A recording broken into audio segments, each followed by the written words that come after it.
नमस्कार दोस्तों, मैं दिव्यांश आप सभी का स्वागत करता हूं आपके अपने चैनल द एग्जाम्स अड्डा में। करंट अफेयर्स एक ऐसा टॉपिक बनता है जो आपके हर एक एग्जाम में आता है। अभी तो यहाँ पे हम लोग चर्चा कर रहे हैं उत्तर प्रदेश अधीना सेवा चयन आयोग के लेके, परंतु इसके अलावा आप किसी भी एग्जाम्स की तैयारी कर रहे हो, करंट अफेयर से संबंधित क्वेश्चन पूछे ही जाते हैं। तो क्यों ना हम जनवरी से लेके अभी तक के पूरे करंट अफेयर्स का रिवीजन स्टार्ट करें, क्योंकि आगामी 90 दिनों के अंदर हम सभी के एग्जाम्स हो जाएंगे। चाहे आप किसी भी एग्जाम्स की तैयारी करो, चाहे आप एसएससी का एग्जाम लगाओ, एसएससी जीडी का एग्जाम्स आपका लगाओ, आपका उत्तर प्रदेश अधीन सेवा चयन आयोग के अंतर्गत किसी एग्जाम की तैयारी करो, सबके एग्जाम्स लगभग 90 दिनों में होने वाले हैं। तो इसी बात को मद्देनजर रखते हुए मैंने एमसीक्यूज बेस पे स्टार्ट किया है करंट अफेयर्स। जनवरी 1 से लेके 10 तारीख तक के करंट अफेयर्स से संबंधित जितने भी महत्वपूर्ण क्वेश्चंस थे उन सभी का यहाँ पे हम लोग चर्चा करेंगे। तो चलिए आज के सेशन को स्टार्ट करते हैं। पर आज के सेशन को स्टार्ट करने से पहले आपसे दो हम्बल रिक्वेस्ट है। सबसे पहली रिक्वेस्ट को फॉलो करिएगा। अगर सेशन पसंद आ जाए तो लाइक करके दोस्तों के साथ शेयर कर दीजिएगा।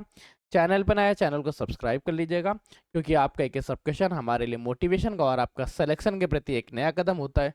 और सेकंड रिक्वेस्ट ये है, कनिष्क सहायक 5512 वैकेंसीज के लिए सारे बैचेस फ्री अभी अवेलेबल कराए गए हैं। अगर आप इसको ज्वाइन करते हैं तो आपको मिलेगा पीडीएफ मटेरियल तो मिलेगी, साथ में डिटेल एनालिसिस रहेंगी, स्टडी नोट्स रहेंगे। और अगर आपके एग्जाम्स 90 दिन के पहले हो जाते हैं तो 90 दिन से पहले जो हम लोगों ने टारगेट किया था 80,000 क्वेश्चन, वो सभी की पीडीएफ आपको मिल जाएगी। तब तक के लिए सेशन को स्टार्ट करते हैं और देखते हैं क्या क्या क्वेश्चन थे आज करंट अफेयर्स के बारे में। सॉरी, इस विंडो को नहीं आना चाहिए था, आ गया तो मैं इसको एडिट करके ठीक करवा लूंगा।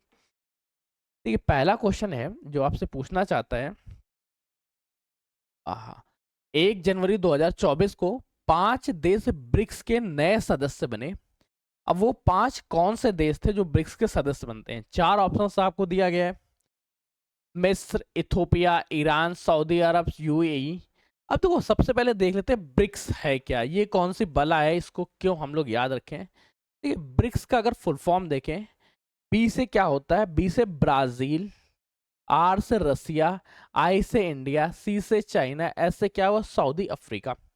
ये वो 5 देश हैं जिनके बारे में वक्तव्य सन 2050 तक ये विश्व की सबसे बड़ी अर्थव्यवस्था बनेंगे। इसलिए इन सभी अर्थव्यवस्थाओं ने जो विश्व की सबसे बड़ी अर्थव्यवस्था है, उन्होंने अपना एक समूह बनाया ताकि आपसी आदान प्रदान कर सके, आपसी समझौते के साथ एक अच्छे भविष्य की संकल्पना प्रस्तुत करें। तो ब्रिक्स का सदस्य देश कब बनते हैं? ब्रिक्स का गठन कब होता है? इसका गठन होता है 16 जून सन 2009 को। 2010 में इसमें एस मिलता है, अर्थात साउथ अफ्रीका मिलता है। इससे पहले इसका नाम ब्रिक था। अब 2024 में इसमें 5 नए देश शामिल होते हैं। कौन से 5 नए देश वो शामिल होते हैं, उनके नाम याद रखिएगा। इसमें मिस्र शामिल होता है, इथोपिया शामिल होता है, मिस्र इथोपिया शामिल होता है, मिस्र के साथ इथोपिया, ईरान, सऊदी अरब, ईरान, सऊदी अरब और संयुक्त अरब अमीरात, अर्थात ऑप्शन नंबर इसका ए सही रहा। अगले क्वेश्चन को स्विच करते देखते हैं अगला क्वेश्चन क्या है। अगला क्वेश्चन पूछना चाहता है, national cooperative dairy federation of India NCDFI limited के मुख्यालय के आधारशिला किसने रखी थी? सबसे पहले एनसीडीएफआई क्या है, इसका फुल फॉर्म याद रखिएगा, national cooperative dairy federation of India है। इसके मुख्यालय की आधारशिला किसने रखी थी, उस बारे में क्वेश्चन पूछना। अच्छा, इसका मुख्यालय बनने वाला कहाँ है? ये गुजरात के आनंद शहर में स्थापित होने वाला है। कहाँ स्थापित होने वाला है? गुजरात के आनंद शहर में स्थापित होने वाला है। और इसकी आधारशिला रखी गई थी अमित शाह द्वारा। किसके द्वारा? अमित शाह द्वारा। इसकी आधारशिला रखी किसने? अमित शाह ने। अमित शाह है क्या? अमित शाह वर्तमान केंद्रीय गृह मंत्री हैं, केंद्रीय गृह मंत्रालय के अंतर्गत है। ठीक है, कंफर्म हो गया। गुजरात के आनंद में किसी ऑप्शन में लिखा है गुजरात गांधीनगर, ठीक है। चलो, ऑप्शन क्या दिया? नोएडा, चंडीगढ़, मुंबई और गांधीनगर। याद रखिए, आनंद पड़ता है गुजरात के आनंद में नहीं, पूरा एड्रेस याद रखिए। गुजरात से पहले गुजरात के अंदर आपको जाना पड़ेगा गांधीनगर में, गांधीनगर में आपको मिलेगा आनंद नामक क्षेत्र। तो ऑप्शन नंबर डी इसका सही हो गया। अगले क्वेश्चन को स्विच करो, देखो क्या अगला क्वेश्चन पूछना चाहता है आपसे। किस देश के नोबेल पुरस्कार विजेता डॉक्टर मोहम्मद यूनुस को श्रम कानून के उल्लंघन के मामले में 6 महीने की जेल हुई? सबसे पहली बात क्या है, इनका क्वेश्चन क्यों इंपॉर्टेंट हो जाता है? इन्होंने नोबेल प्राइज जीता है। क्या जीता? Nobel prize. नाम क्या है? मोहम्मद यूनुस। अब जब शांति का पुरस्कार तो जीत लिया, विश्व स्तर पे शांति पे कहा कर रहे थे, परंतु ये श्रम कानून का उल्लंघन कर रहे थे, ये खुद ही श्रम कानून के उल्लंघन कर रहे थे। मतलब एकदम चिराग तले अंधेरा वाली कहानी, कहावत सत्य हो गई। और ये है किस देश के? इनसे इनके देश का नाम आपसे पूछा गया है, याद रखिएगा ये बांग्लादेश के हैं। अर्थात ऑप्शन नंबर क्या आ रहा है यहाँ पे? ऑप्शन नंबर बी सही हो गया। अगले क्वेश्चन को स्विच करते देखते हैं कि अगला क्वेश्चन पूछना चाहता है। हाल ही में डीआरडीओ ने उग्रम का अनावरण किया, जो है उग्रम के बारे में जानने से पहले आप याद रखिए डीआरडीओ क्या है? Defence research development organisation. Defence research development organisation. इसकी स्थापना कब हुई? 1958 में, 1958 को इसकी स्थापना होती है। इसका हेडक्वार्टर कहाँ है? दिल्ली में इसका हेडक्वार्टर है। इसमें करंट टाइम में 51 प्रयोगशालाएं हैं। डीआरडीओ करती क्या है? भारतीय सुरक्षा हेतु, भारतीय डिफेंस हेतु आयुधों का, वेपन्स का, इन सभी का निर्माण करने का कार्य डीआरडीओ द्वारा किया जाता है। अब डीआरडीओ ने उग्रम लॉन्च किया। ये अग्रम है क्या? ये लगभग आधा किलोमीटर तक मार करने वाली शॉर्ट रेंज की एक राइफल है। क्या? स्वदेशी राइफल है, वो भी किस तरह की? Short range. रेंज याद रखिएगा, इसकी रेंज क्या है? Short range. शॉर्ट रेंज मतलब क्या है? लगभग 500 मीटर। 500 मीटर मतलब आधा किलोमीटर। ऑप्शन नंबर क्या है इसका? ऑप्शन नंबर डी सही हो गया। अगले क्वेश्चन को स्विच करते हैं, देखते हैं अगला क्वेश्चन पूछना चाहता है। भारत के प्रथम स्वच्छ भारत के प्रथम स्वस्थ स्वच्छ हाइजेनिक फूड स्ट्रीट प्रसादम का उद्घाटन कहाँ किया गया था? अभी प्रसादम और ज्यादा फेमस हो जाता है क्योंकि अभी एक छोटे से केस में भी फंस गया था, जो इसमें रिसर्च हुई थी, उसमें घी में कुछ मिलावट देखने को मिली। अब ये प्रसादम योजना क्या है? प्रसादम योजना का मुख्य उद्देश्य, मुख्य ये है कि आप भारत के किसी भी कोने में या विश्व के किसी भी कोने में प्रसाद प्राप्त कर सकते हैं, किसी भी मंदिर का। अब इसकी शुरुआत सबसे पहले कहाँ हुई थी? तो इसकी शुरुआत के बारे में याद रखिएगा। सबसे पहले इसकी शुरुआत जो की थी वो डॉक्टर मनसुख मंडाविया जी ने की थी। और ये हुआ कहाँ पे? ये हुआ था उज्जैन में। सबसे पहले उज्जैन महाकालेश्वर मंदिर में, उज्जैन के महाकाल के मंदिर में, उज्जैन महाकाल मंदिर से, महाकाल लोक के मंदिर से इसकी उद्घाटन की गई। Option number B. उद्घाटनकर्ता कौन थे? मनसुख मंडाविया तथा वहां के मुख्यमंत्री जी। ठीक, अगले क्वेश्चन को स्विच करिए। प्रसादम है क्या? प्रसादम योजना है किसी भी मंदिर का प्रसाद भारत या विश्व के किसी भी स्तर में अपने घर बैठे आप प्राप्त कर सकते हैं। अब ये प्रसादम में क्या क्या है, किस तरह से, इन सभी पॉइंट्स के बारे में अगले क्वेश्चन को स्विच करते देखते हैं अगला क्वेश्चन क्या है। अगला क्वेश्चन पूछना चाहता है, स्टील फैब प्रदर्शनी 2024 का मेजबानी किस शहर द्वारा किया जाएगा? स्टील फैब का मतलब क्या है? स्टील में कार्य करने वाले लोग तथा स्टील की उन्नत तकनीकी का प्रदर्शन करना इसका मुख्य उद्देश्य था। और ये जो 2024 में होती है, इसका उद्घाटन कहाँ पे किया गया, किस शहर में इसका आयोजन किया गया? तो वो भी ऑप्शन याद रखिएगा। इसका आयोजन शारजाह में किया गया। शारजाह है यूएई की एक जगह है। कहाँ पे? यूनाइटेड अरब अमीरात, यूएई। ठीक है, ऑप्शन नंबर दोनों में से कहीं शारजाह दिया हो, कहीं यूएई दिया हो, जो भी लिखा उस पर टिक लगाइए। ऑप्शन नंबर बी पे। अगले क्वेश्चन को स्विच करते हैं। क्या अगला क्वेश्चन पूछना चाहता है, जनवरी 2024 में चंदूबी महोत्सव किस राज्य में आयोजित किया गया? 2024 का चंदूबी महोत्सव पूछना चाहता है, तो ध्यान रखिएगा 2024 में चंदूबी महोत्सव कहाँ पे आयोजित किया गया था? चार ऑप्शन है, उड़ीसा में, पश्चिम बंगाल में, असम में या त्रिपुरा में। आप लोग अपना सही जवाब दीजिएगा। चंदूबी महोत्सव है क्या, ये याद रखिएगा, ये कामरूपा जिले में स्थापित हुआ। कहाँ पे? कामरूप जिले में यहाँ बनाया गया था। कामरूप जिला है कहाँ? ये असम का है। और इसके पास में झील कौन सी? चंदूबी नामक झील के तट पे, चंदूबी झील पर, चंदूबी झील। ऑप्शन नंबर क्या रहा? ऑप्शन नंबर ये रहा। कहाँ बनाएगा? ऑप्शन नंबर यहाँ सी सही हो गया। अगले क्वेश्चन को स्विच करते हैं। क्या अगला क्वेश्चन पूछना चाहता है, हाल ही में जीआई टैग का दर्जा दिए गए उत्पादों को निम्नलिखित में से कौन से युग में सुमेलित नहीं है? कपड़गंडा शॉल, बिल्कुल सही था, कपड़गंडा एक शॉल है।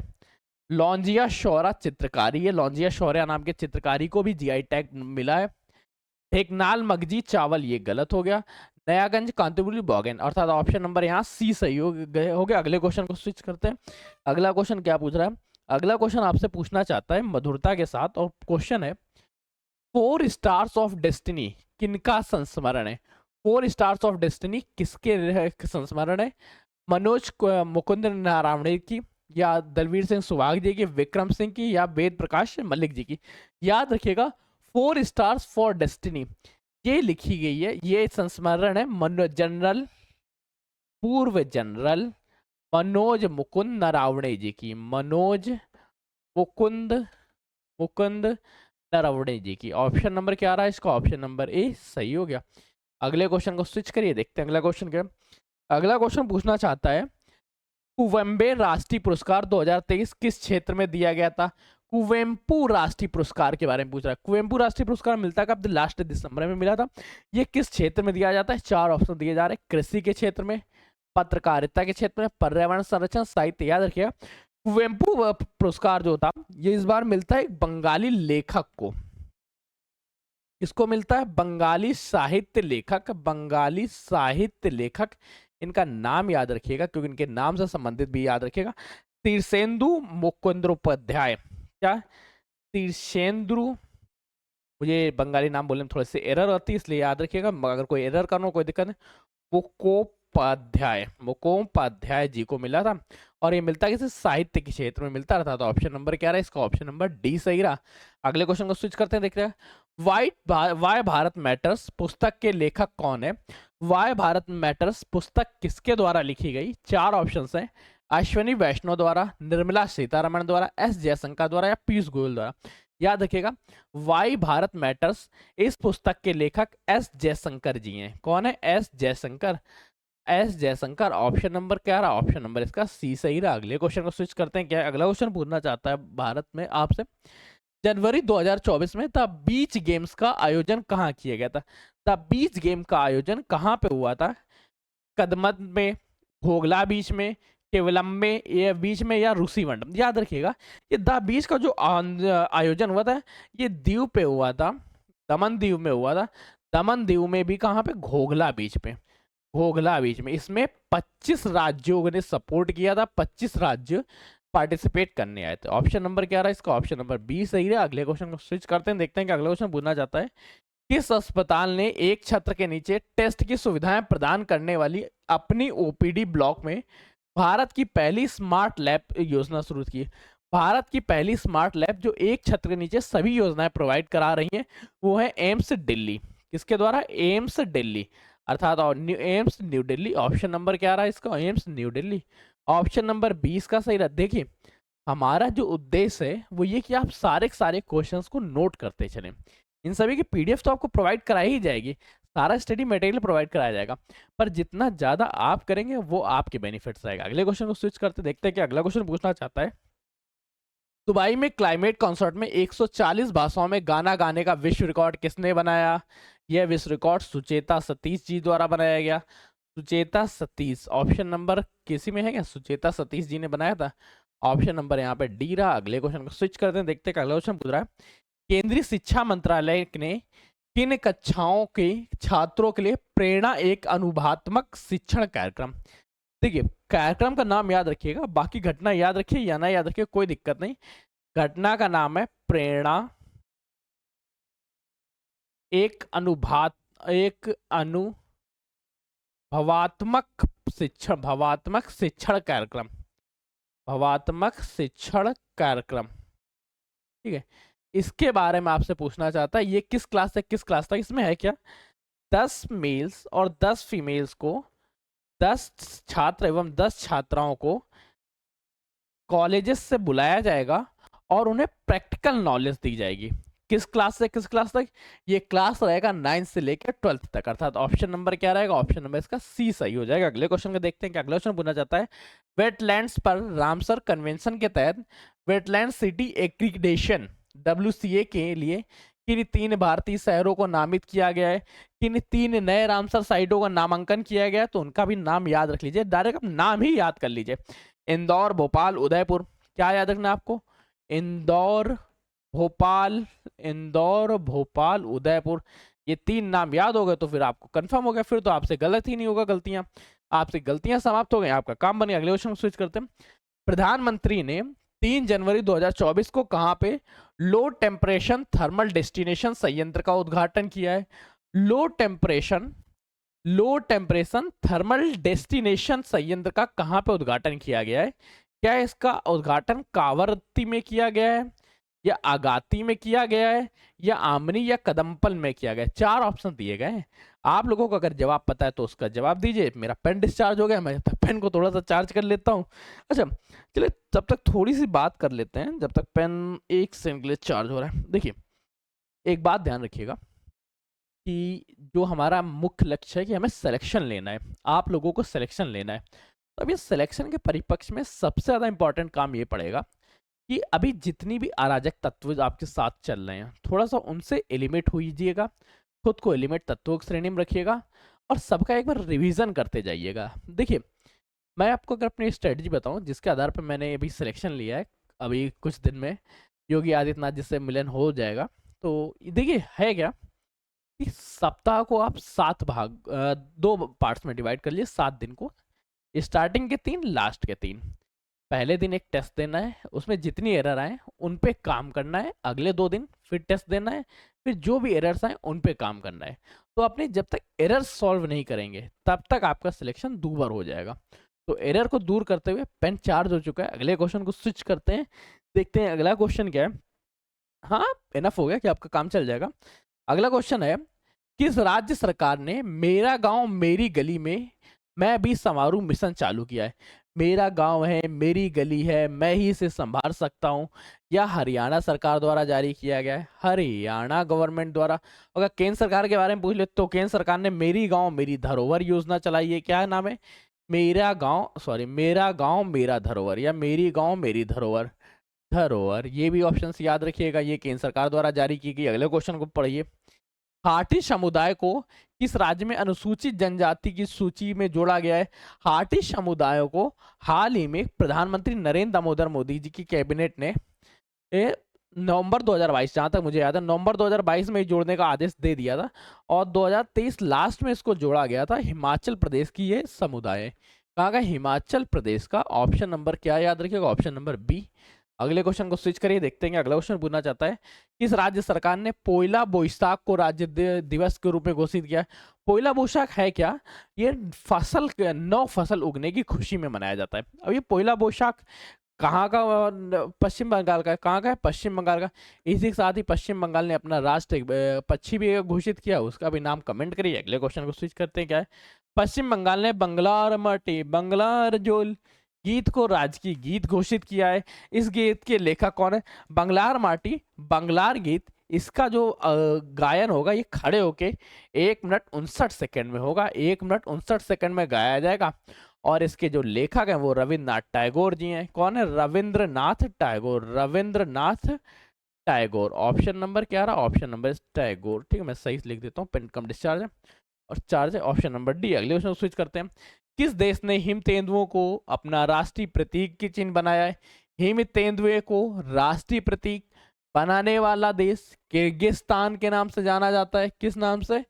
किर्गिस्तान के नाम से। अर्थात ऑप्शन नंबर क्या रहा इसका? ऑप्शन नंबर डी सही रहा। अगले क्वेश्चन को देखते हैं, चलिए। कैडेट्स टूर्नामेंट किस खेल से संबंधित है? कैडेट्स टूर्नामेंट जो है इसका प्रयोग शतरंज में किया जाता है, ये शतरंज से संबंधित है। Option number C. Next question देखो, निम्नलिखित में से किसने 100 दिन 100 भुगतान अभियान शुरू किया? 100 दिनों में 100 डिपार्टमेंट के 100 भुगतान पूरे किए जाएंगे। यह जारी किया गया है आरबीआई द्वारा। आरबीआई द्वारा 100 लोगों को भुगतान किया जाएगा। इसका एम क्या है? इसका एम रखा गया है, क्या था मैं भी भूल गया। हाँ, 100 दिनों में 100 प्रीमियम भुगतान किए जाएंगे। अगला क्वेश्चन देखिए, कृषि विज्ञान के क्षेत्र में प्रतिष्ठित एमएस स्वामीनाथन पुरस्कार से किसे सम्मानित किया गया है? एमएस स्वामीनाथन पुरस्कार कृषि क्षेत्र का है, बीआर कंबोज जी को दिया गया। नाम याद रखो तुरंत, बीआर कंबोज जी को एमएस स्वामीनाथन पुरस्कार दिया गया। याद रखना, बीआर कंबोज जी को क्या? एमएस स्वामीनाथन पुरस्कार दिया गया था। तो ऑप्शन नंबर क्या रहा इसका? ऑप्शन नंबर सी सही रहा। नए क्वेश्चन पर टिक करिए। चलिए, तो ये वो क्वेश्चन थे जो 1 से 10 जनवरी के मध्य घटी हुई घटनाएं हैं और आपके एग्जाम्स में आने की सर्वाधिक संभावनाएं हैं। उम्मीद करता हूं कि आपको हमारा यह प्रयास पसंद आया होगा। सेशन में अगर अभी तक आपको हमारा प्रयास पसंद आ रहा है तो सेशन को लाइक करिएगा, दोस्तों से शेयर करिएगा, चैनल पर नए चैनल को सब्सक्राइब कर लीजिएगा। तब तक के लिए कीप स्टडी, कीप स्माइलिंग, पढ़ते रहिए, मुस्कुराते रहिए। पढ़ाई मुस्कुराहट एक साथ अच्छी लगती है, अकेले में दोनों ही अधूरे हैं। धन्यवाद दोस्तों।